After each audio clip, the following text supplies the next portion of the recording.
Kecewa tidak didukung dalam Pilkades, seorang calon kepala desa di Ciamis, Jawa Barat menyuruh sejumlah warga memindahkan jenazah seorang warga yang dimakamkan di tanah miliknya. Alasannya, jenazah ini adalah seorang anggota tim sukses dari calon kepala desa lain. Tidak hanya itu, calon kades yang kalah ini juga menutup akses jalan menuju area pemakaman umum menggunakan bambu. Calon kades nomor urut 4 ini kecewa karena tidak didukung oleh warga hingga akhirnya kalah oleh calon nomor urut 2.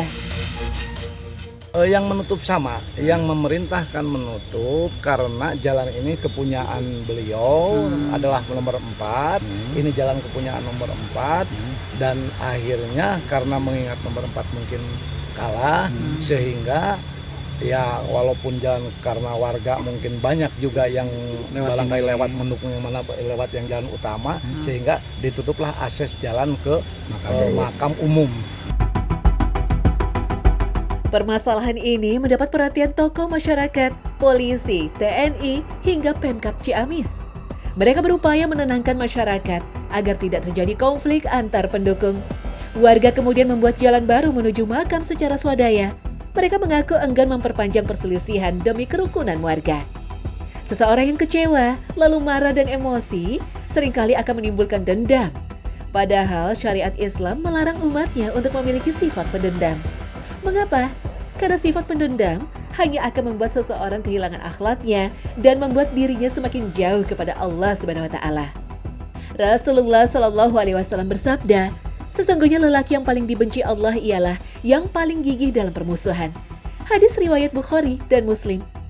Islam menjunjung tinggi keluhuran akhlak bagi pemeluknya dan mengajak setiap insan untuk menghindari pertengkaran, apapun bentuknya. Setiap muslim harus menyadari bahwa semua orang yang beriman itu bersaudara, sehingga tak ada rasa dendam di hati ketika berselisih, apalagi terhadap tetangganya. Allah Subhanahu wa taala berfirman, "Sesungguhnya orang-orang mukmin itu bersaudara. Karena itu, damaikanlah antara kedua saudaramu yang berselisih dan bertakwalah kepada Allah agar kamu mendapat rahmat." Quran Surah Al-Hujurat ayat 10. Adapun memindahkan makam lantaran persoalan kalah pilkada tidak bisa menjadi alasan dibolehkannya memindahkan makam.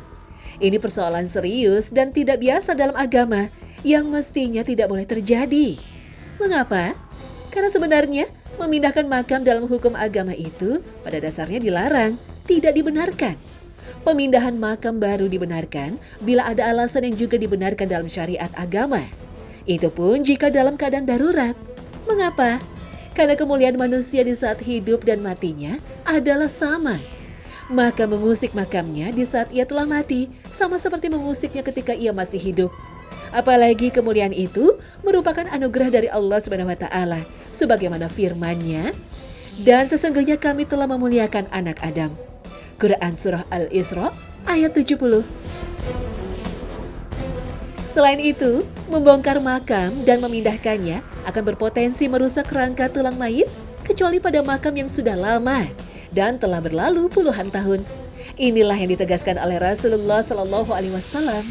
Memecahkan tulang mayit seperti memecahkannya pada waktu dia hidup. Hadis riwayat Abu Daud, Ibnu Majah, dan Ibnu Hibban. Lalu dalam kondisi apa dibolehkan memindahkan makam jenazah itu? Mayoritas ulama yang membolehkan membongkar dan memindahkan makam berdalil dengan hadis Jabir bin Abdullah radhiyallahu anhu yang menuturkan bahwa Rasulullah Shallallahu alaihi wasallam mendatangi kuburan Abdullah bin Ubay bin Salul dan memintanya untuk dikeluarkan lagi, sehingga diletakkan di lututnya dan ditiupnya dengan ludahnya dan diselimuti dengan pakaiannya. Hadis riwayat Al-Bukhari dan Muslim.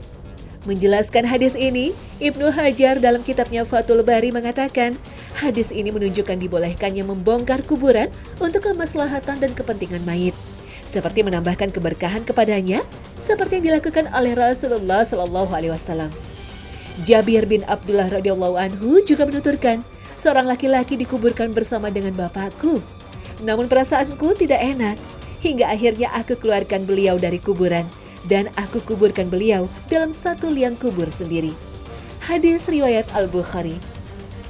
Dalil diperbolehkan membongkar makam seperti yang dilakukan oleh Rasulullah Shallallahu alaihi wasallam pada makam Abdullah bin Ubay bin Salul menunjukkan bahwa memindahkannya juga diperbolehkan, sebagaimana yang dilakukan oleh sahabat Jabir bin Abdullah dan tak seorang pun dari kalangan sahabat yang mengingkarinya.